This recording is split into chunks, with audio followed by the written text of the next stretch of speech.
संगम recording studio चकरबनिया। यरवा पता लगा भैया पता लगा कहाँ पढ़ाई छै रे ई छविया कोन गली में रहै छै रे भैया पता लगा कहाँ पढ़ाई छै रे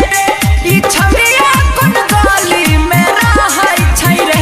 एकर कातिल नैन चल ललकै हमर दिल पगलाई पगली पमारै छै रे भैया पता लगा यरवा पता लगा कहाँ पढ़ाई छै रे ई छविया कोन गली में रहै छै रे यरवा पता लगा कहाँ पढ़ाई छै रे ई छविया कोन गली में रहै छै रे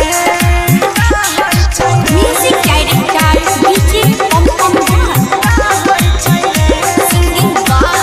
सागर सुमन जब से देखने छियै मनवा पागल छै रे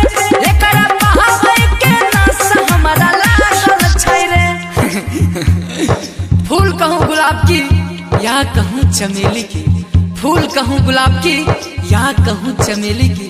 किसी तरह नंबर का पता लगाओ यारो उसकी नहीं तो उसकी सहेली की देखने में क्या टॉप 10 है यार हो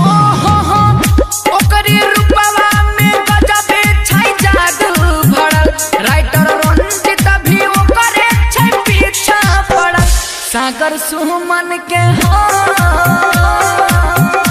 दुर्गे संगम के छौड़ी तर पहावै छै रे उ छौड़िया कोन गली में रहै छै रे भैया जरवा पता लगा कहाँ रहै छै रे उ छौड़िया कोन गली में रहै छै रे एकर कातिल नैन चल ललकै हमर दिल पगलाई पगली पमारै छै रे भैया पता लगा यरवा पता लगा कहाँ